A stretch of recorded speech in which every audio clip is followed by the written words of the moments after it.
15 años después de nuestro divorcio, mi exesposa me contactó, lo que me dijo cambió todo. ¿Todavía tienes la caja? Esa fue la primera frase que dijo. No un hola. No un siento haber desaparecido durante 15 años. Solo eso. Ni siquiera pregunté quién era. Reconocí la voz al instante. No olvidas el sonido de alguien que solía susurrarte, para siempre al oído mientras secretamente le escribía a otro a tus espaldas. Pero, ¿la caja? Esa pregunta me golpeó como un puñetazo en la garganta porque sí, todavía tenía la caja. Me había mudado 6 veces desde el divorcio, a través de 3 ciudades. Había tirado casi todo lo que me recordaba a ella. Fotos, cartas, nuestro álbum de bodas, incluso el pequeño búho de cerámica que compró en ese mercadillo de Vermont. Pero no la caja. La caja estaba enterrada en el fondo de mi armario, sellada con cinta adhesiva, envuelta en 2 capas de plástico negro. No la había abierto desde 2010. Ni siquiera recordaba lo que había dentro, solo que era suya, o nuestra, o quizás mía, después de que la dejara atrás sin decir una palabra. ¿Por qué preguntas por ella ahora?, logré decir, tratando de evitar que mi voz temblara. Hubo una pausa. La oí exhalar. Porque te mentí en aquel entonces, dijo en voz baja. Y si hubieras abierto esa caja, puede que ya te hubieras dado cuenta. No lo había hecho. Nunca la abrí. No podía. Pensé que me rompería. Resulta que no abrirla podría haber sido peor. Tragué saliva. ¿De qué estás hablando? Necesito explicarlo, pero no por teléfono, dijo. Por favor, solo dime. ¿Todavía la tienes? No respondí. Mi mente iba a toda velocidad. ¿Por qué ahora? ¿Qué demonios había dentro de esa caja? Entonces dijo algo que me hizo sentarme en el suelo, como si el aire hubiera sido succionado de la habitación. Porque si alguien más la encuentra, si ya la han encontrado, esto ya no se trata solo de mí. Se trata de lo que hice y de lo que me ayudaste a encubrir. ¿Encubrir? Ni siquiera sabía a qué se refería. Pero de repente, no podía respirar. Colgó antes de que pudiera decir otra palabra. Y así, de la nada, todo lo que creía saber sobre nuestro divorcio, sobre por qué me dejó, comenzó a desmoronarse. No dormí esa noche. Apenas me moví. Simplemente me senté en la sala de estar mirando la puerta de mi armario como si algo vivo estuviera arañándola desde dentro. Era ridículo. Solo una caja polvorienta, sellada y olvidada. Pero su voz seguía repitiéndose en mi cabeza. ¿Lo que me ayudaste a encubrir? Esa frase se sentía como veneno goteando a través de mis recuerdos. Alrededor de las 4:30 de la madrugada, finalmente me levanté. Ni siquiera me molesté en encender las luces. Caminé hacia el armario y saqué todo. Chaquetas, zapatos viejos, una aspiradora rota que sigo fingiendo que arreglaré. Y allí estaba, exactamente donde la dejé. Metida en la esquina trasera como un secreto enterrado. Pesada, todavía sellada. No la abrí. Todavía no. Simplemente me senté en el suelo con ella entre las piernas, mirando la cinta como si pudiera empezar a hablarme. Intenté recordar qué había dentro. Fotos antiguas, cartas, algo personal que no pude obligarme a tirar hace 15 años. Entonces algo extraño me golpeó. La caja era más pesada de lo que recordaba. Mucho más pesada. Y la cinta parecía más nueva. No fresca, pero definitivamente no de 15 años. Eso me asustó más que nada. A las 6:12 de la mañana, le envié un mensaje de texto. La tengo. ¿Qué hay dentro? No respondió. A las 6:30, volví a escribir. ¿Viniste aquí? ¿La abriste? Aún nada. A las 7, ya estaba caminando de un lado a otro en la sala de estar. Mis pensamientos rebotaban como animales salvajes. ¿Y si ella había vuelto en algún momento, entrado en mi apartamento, vuelto a sellar la caja, dejado algo nuevo dentro? ¿Y si esto no era solo sobre un cierre emocional? ¿Y si era criminal? Y entonces recordé algo en lo que no había pensado en más de una década. La noche antes de que me dejara, Mayerie me había pedido que recogiera un paquete de su oficina. Dijo que era importante. Estaba tan desesperado por mantenerla feliz que ni siquiera pregunté qué era. Simplemente lo hice. Un sobremanila sellado. Se lo entregué cuando llegué a casa. A la mañana siguiente, se había ido. Sin nota, sin adiós, simplemente desapareció. Y ahora me preguntaba por una caja. Empezaba a sentir que me habían utilizado para algo que nunca entendí. A las 7:42, mi teléfono vibró. No la abras todavía, por favor. Ya casi llego al pueblo. ¿Casi en el pueblo? ¿Qué? No solo me estaba escribiendo desde la distancia. Estaba viniendo aquí. Después de 15 años. Me quedé completamente quieto, teléfono en mano, releyendo ese mensaje una y otra vez. Luego llegó otro texto. Necesito explicarlo en persona, porque una vez que veas lo que hay dentro, me odiarás aún más de lo que lo hacías antes. ¿Odiarla más? Pensaba que ya la odiaba con todo lo que me quedaba. Pero la verdad era que esa caja ya estaba abierta en mi mente. Y sabía que en el momento en que arrancara la cinta, no habría vuelta atrás. Era poco más del mediodía cuando llegó. Reconocí el coche antes de reconocerla a ella. Un Toyota Camry plateado, demasiado limpio para el camino de tierra que llevaba a mi casa. No pertenecía a mi agrietado camino de entrada, rodeado de hojas muertas y remordimientos. Me quedé en la ventana de la cocina, sosteniendo una taza de la que no había bebido en horas, y la vi salir. Se veía diferente, no más vieja, simplemente más definida. Como si el tiempo hubiera grabado cada elección en su rostro, y ya no se molestara en suavizar los bordes. Llevaba vaqueros negros, botas y un abrigo gris que no reconocí. Su pelo era más corto. No se parecía a la Mayeri que solía conocer. Parecía alguien que había pasado por algo por lo que no se había perdonado a sí misma. Pero lo que me provocó un escalofrío no fue su rostro. Fue el hombre que salió del lado del pasajero. Tendría unos 30 y tantos años, bien afeitado, con una camisa de botones azul marino planchada y un bolso de mensajero. No parecía un abogado. No parecía de la familia.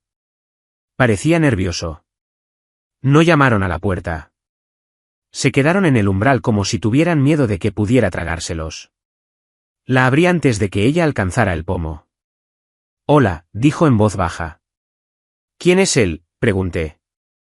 Mi voz se quebró en la última palabra. No estaba listo para las respuestas, pero no pude contenerme. Este es Esre, dijo, mirando al hombre a su lado. Él es parte de la razón por la que estoy aquí. Me hice a un lado, no por cortesía, sino por confusión. Mi cerebro no podía conectar los puntos lo suficientemente rápido. Entraron como personas entrando en un tribunal, no en una casa. Esre no habló. Miró a su alrededor como si estuviera buscando salidas. Mayeri se sentó en el borde del sofá, como si no mereciera ponerse cómoda. Señaló el armario. ¿La sacaste? Asentí. La caja estaba en el centro de la habitación como si nos estuviera desafiando a tocarla. Esre finalmente habló. ¿Puedo verla? Me volví hacia Mayeri. ¿Qué es esto? Ella suspiró y se miró las manos. ¿Recuerdas la noche que me fui? No respondí. Por supuesto que lo recordaba. Te dije que necesitaba espacio. Que no podía soportar cómo estábamos peleando. Pero esa no era la verdadera razón. Ese respiró lentamente y se arrodilló junto a la caja. Él es tu hijo, dijo Mayeri. El suelo desapareció bajo mis pies. No. No, eso no tenía sentido. ¿Qué? Ese es mi hijo, dijo de nuevo, con la voz temblorosa. Y también es tuyo. Pero no es solo eso. Abrí la boca, pero no salió nada. Miré a Esre, a este hombre adulto de pie en mi sala de estar, y de repente lo vi. Su barbilla, sus ojos. Esa forma en que cambiaba el peso de un pie a otro cuando estaba incómodo. Lo había visto en el espejo la mayor parte de mi vida. Me sentí enfermo. Te fuiste por él. Asintió lentamente. Había algo en esa caja. ¿Evidencia? Prueba de quién era su padre. De quién no era. Y no podía arriesgarme a que se abriera. No entonces, no cuando. Su voz se quebró. Se giró y se tapó la boca. Esre seguía junto a la caja, todavía en silencio, todavía mirándome como si él tampoco quisiera estar aquí. Finalmente susurré, ¿por qué ahora? Mallerie me miró, con los ojos rojos pero secos. Porque alguien más lo sabe, alguien que nunca debió saberlo. Miré la caja. Mis manos volvían a temblar. ¿Qué hay ahí dentro, Mallerie? Se levantó lentamente. Una prueba de paternidad y una confesión. La mía, escrita hace 15 años, sobre la aventura. Sobre todo lo que hice. Y sobre la persona de la que intentaba protegerte. Y entonces dijo algo que nunca vi venir. Tu hermano. Por un largo momento, me quedé allí de pie. Las palabras no tenían sentido. Las escuché. Tu hermano. Pero flotaban sobre mí como humo, negándose a sentarse. No había visto a Mason en más de una década. No éramos cercanos ni siquiera cuando éramos niños. Él era el niño de oro, el primogénito, el atleta, el que tenía encanto, conexiones y excusas que nunca expiraban. Nunca le gustó Mallerie. O tal vez eso es lo que me decía a mí mismo. ¿Estás diciendo que Mason sabía sobre Esre?, pregunté, tratando de estabilizar mi voz, aunque sonaba débil incluso para mis propios oídos. Mallerie negó con la cabeza. No, estoy diciendo que Mason podría ser el padre biológico de Esre. Eso fue todo. Ese fue el momento en que algo dentro de mí se rompió por completo. No recuerdo haberme sentado, pero de repente estaba en el suelo, con las rodillas contra el pecho, mirando la alfombra manchada como si pudiera decirme qué sentir. Me zumbaban los oídos. Apreté la mandíbula hasta que me dolió. No podía mirar a Esre. Ni siquiera podía mirarla a ella. Solo veía destellos. Mason en nuestra fiesta de compromiso, borracho y demasiado familiar. Mallerie restándole importancia. Yo restándole importancia. Esto no puede ser real, murmuré. Estás bromeando. Estás tratando de hacerme daño. No, interrumpió ella. Su voz de repente era de acero. Ya he hecho suficiente daño.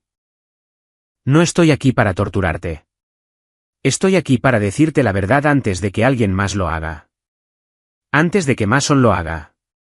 Levanté la vista, con la garganta ardiendo. ¿Qué quieres decir con antes de que él lo haga? Ese habló por primera vez desde que entró. Su voz era baja pero firme. Me contactó hace 3 semanas. Dijo que conocía a mi madre, que sabía cosas, que podía llenar los vacíos que ella nunca llenaría. Sentí náuseas. ¿Y le creíste? La mirada de Esre no vaciló. No sabía qué creer.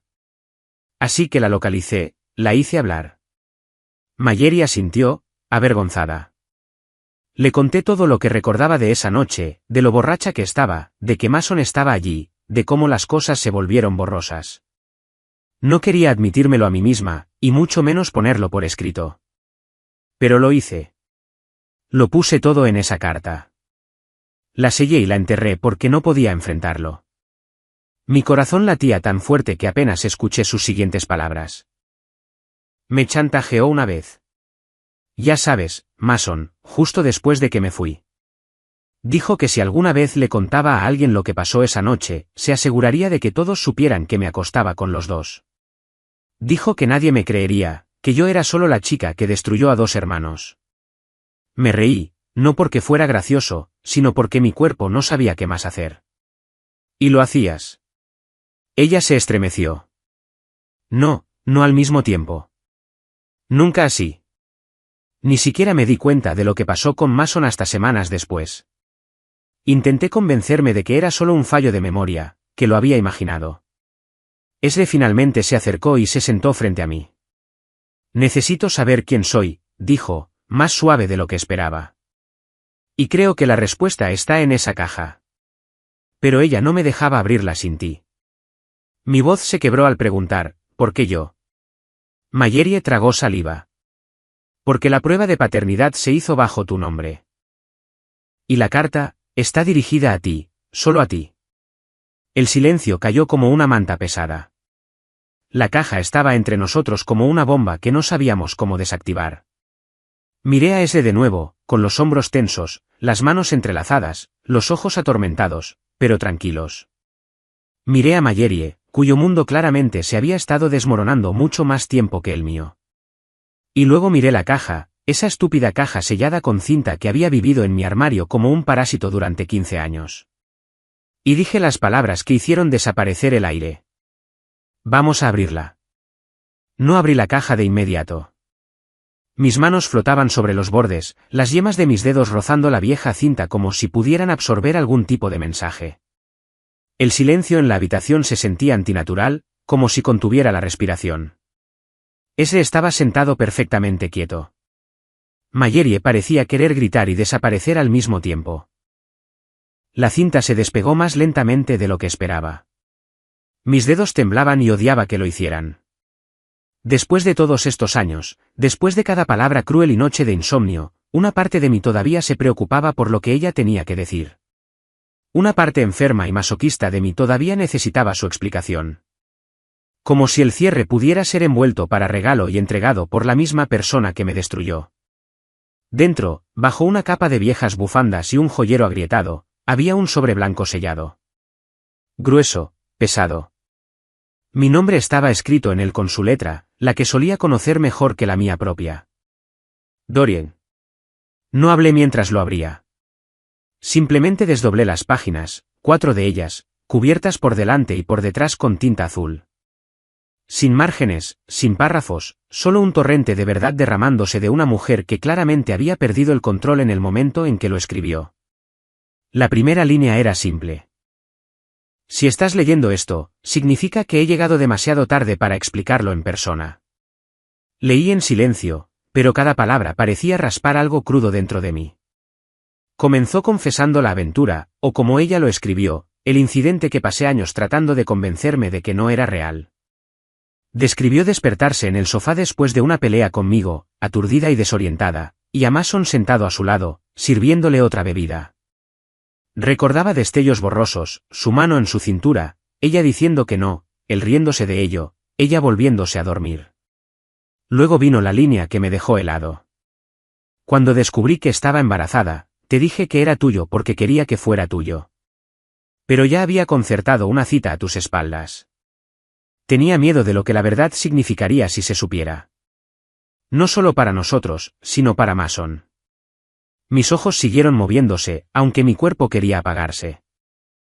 Explicó cómo, cuando ese nació, hizo una prueba de paternidad secreta pagada en efectivo usando nombres falsos. Y el resultado fue no concluyente. Nunca nos lo dijo a ninguno de los dos. En cambio, enterró los papeles en la caja junto con la solicitud de prueba original y la carta que ahora sostenía. Lo selló todo porque no podía enfrentar lo que significaba. Pero ese no era el final de la carta. Empezó a escribir sobre algo más, algo que no se había dicho en voz alta en 15 años, la verdadera razón por la que se fue. No la culpa, no la vergüenza, el miedo. Mason vino a nuestro apartamento mientras estabas en el trabajo. Dijo cosas que me helaron la sangre. Me dijo que sabía que había hecho la prueba. Dijo que si no te dejaba, se aseguraría de que ese nunca tuviera un padre. Que se lo llevaría, lo criaría él mismo, que ganaría. Porque eso es lo que hace Mason. Gana, sin importar quién sea destruido en el proceso. Levanté la vista. Mallerie estaba llorando ahora. Lágrimas silenciosas deslizándose por sus mejillas. Volví a la carta. No me fui porque dejé de amarte. Me fui porque Mason no solo me estaba amenazando. Nos estaba vigilando. Me dijo cosas que no debería haber sabido sobre a dónde íbamos, a quién veíamos, incluso lo que ese decía en sueños. Fue entonces cuando me di cuenta de que había estado en nuestra casa. Mis manos se entumecieron. Describió encontrar señales, cosas pequeñas. Un par de zapatos que no reconocía, una colilla de cigarrillo en la basura del baño. Cajones dejados medio abiertos. Pensó que lo estaba imaginando hasta que vio la cámara. Encontré una cámara diminuta escondida en la rejilla de ventilación de la guardería. La arranqué, la destruí y nunca te lo dije. Pero supe entonces que Mason no solo estaba celoso. Estaba obsesionado. Y necesitaba alejarme de los dos antes de que nos convirtiera en una zona de guerra. Se me revolvió el estómago. La carta terminaba con un último párrafo. Si Esre alguna vez lee esto, dile que lamento no haberle dado la verdad antes. Simplemente no quería elegir entre dos pesadillas. Pero ahora que Mason lo está contactando, creo que a todos se nos ha acabado el tiempo. Volví a doblar las páginas, con las manos temblando peor que nunca. Esre me estaba mirando, con la mandíbula apretada. Mallory no habló. No tenía que hacerlo. La verdad no era solo traición. Ya ni siquiera se trataba solo de paternidad.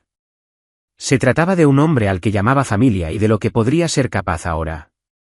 Esre no dijo una palabra después de que terminé de leer.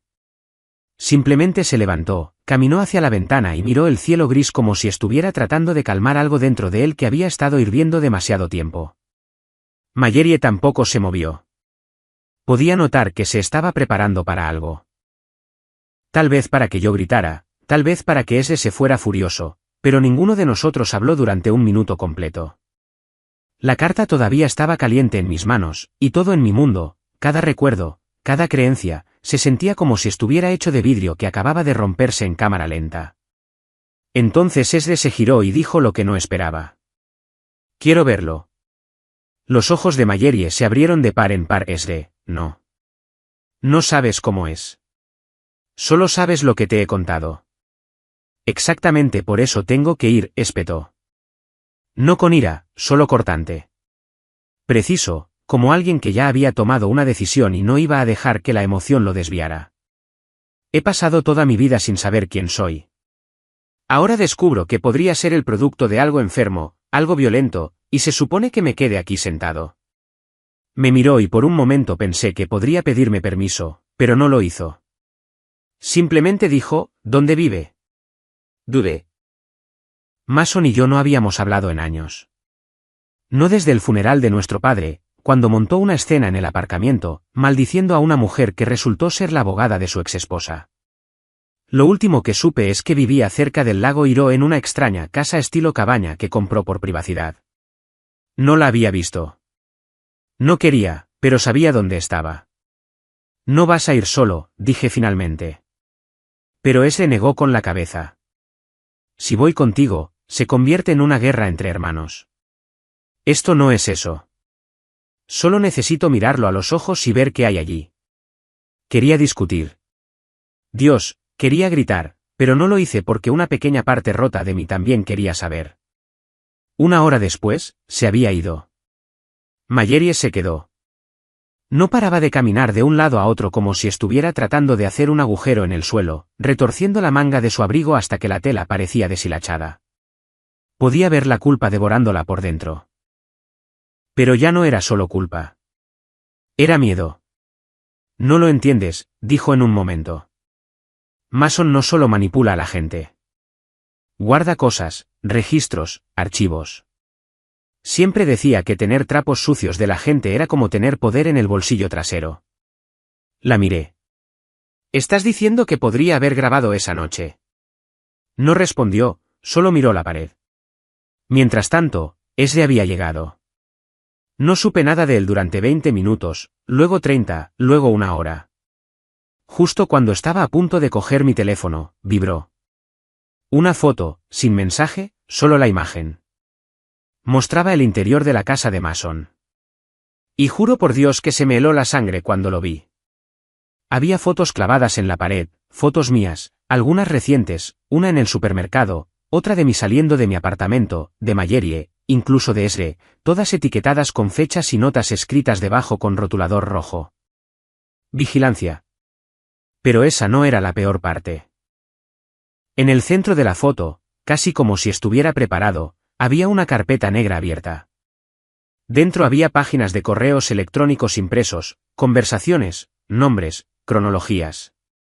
La página superior tenía una palabra garabateada en tinta roja gruesa, palanca. El siguiente mensaje de Esre llegó 2 minutos después. No está en casa, pero está planeando algo. Algo pronto. Miré el mensaje. Mis manos empezaron a sudar, mis pensamientos se arremolinaban en lugares a los que no quería ir. Mason no era solo un mentiroso. No era solo un manipulador. Se estaba preparando para una guerra que ninguno de nosotros vio venir. En el momento en que vi esa foto, la toma temblorosa de Esre de la pared de Mason, sentí que algo dentro de mí cambiaba. No como una revelación, sino como si se hubiera encendido una mecha. Ya no estaba solo inquieto. Tenía miedo, un miedo profundo, de cuerpo entero. No por mí, por Esre. Por lo que podría encontrarse a continuación, por lo que Mallory y yo ya habíamos vivido y nunca habíamos dicho en voz alta. Esre todavía estaba en la casa. Dijo que Mason no estaba en casa, pero yo sabía que no era así. Mason nunca era tan descuidado.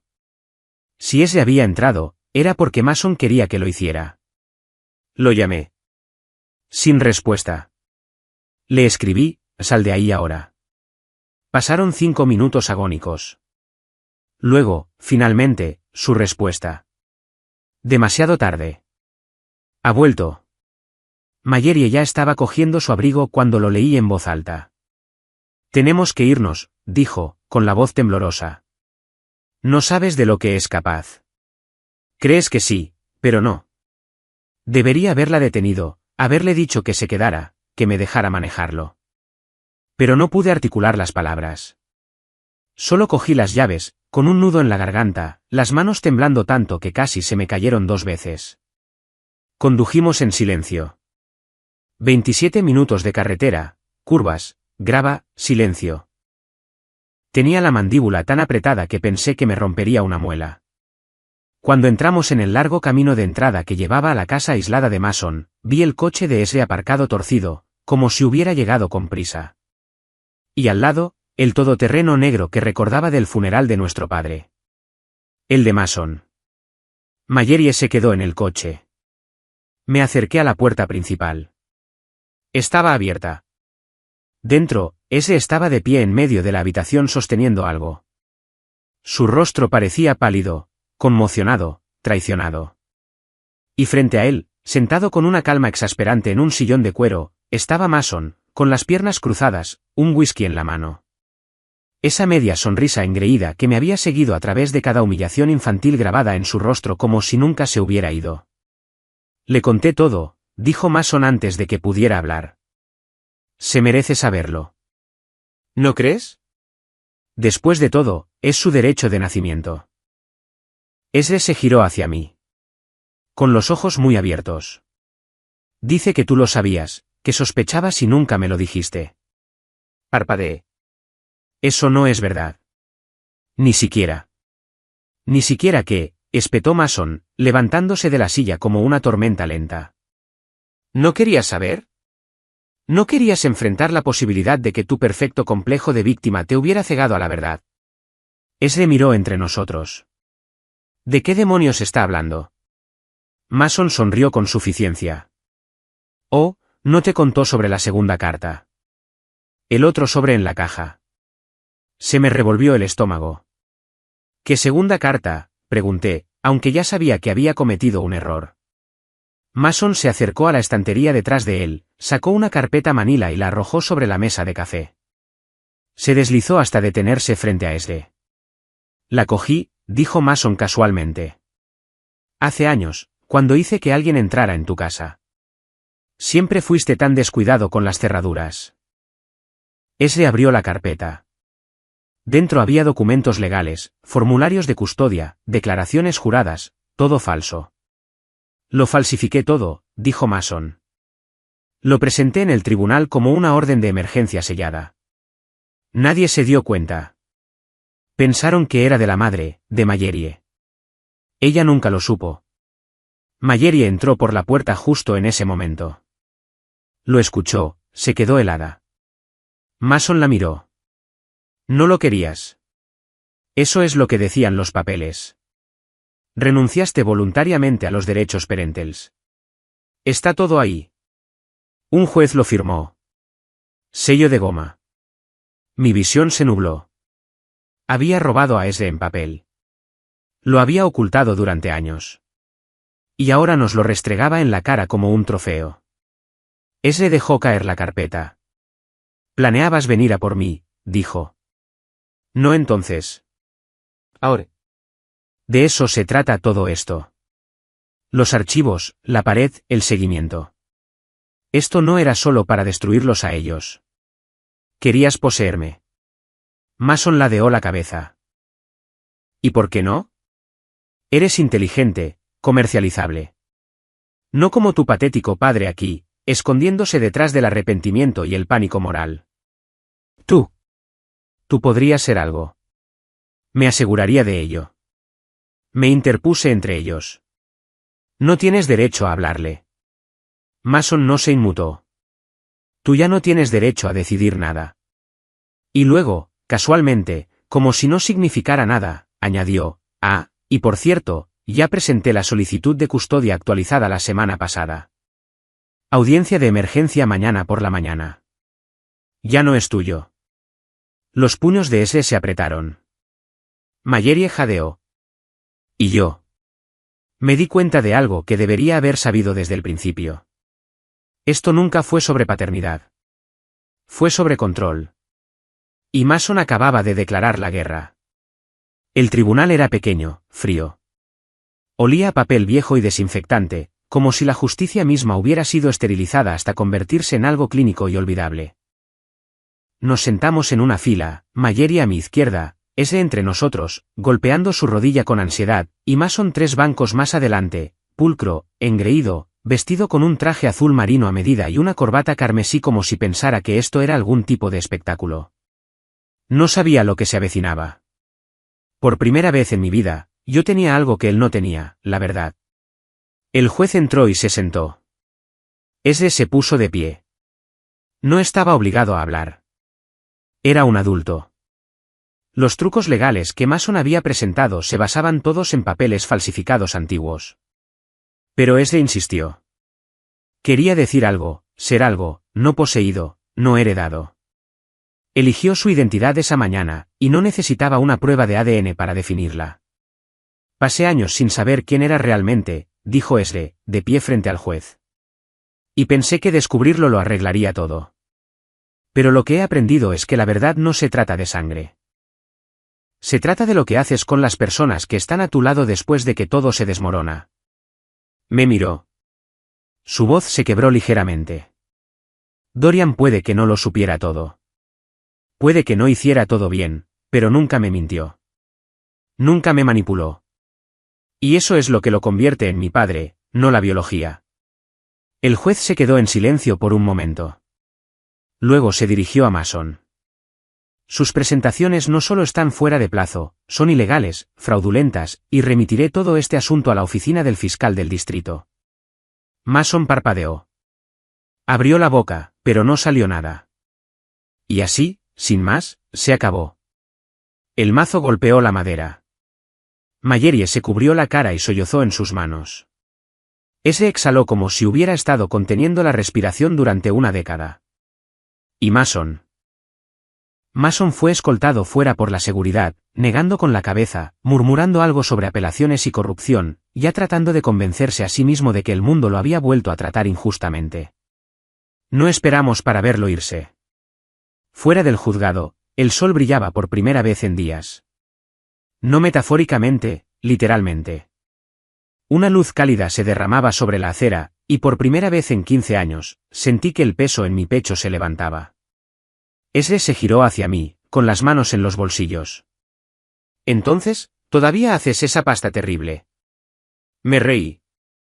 Todos los miércoles. Sonrió. Genial. Estoy libre esta noche.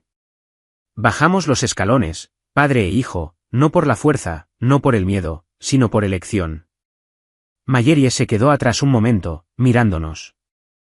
Luego nos alcanzó en silencio. Sin drama, solo presencia. Y me di cuenta de algo que nunca pensé que volvería a creer. A veces, el pasado no solo te persigue, te trae de vuelta a casa.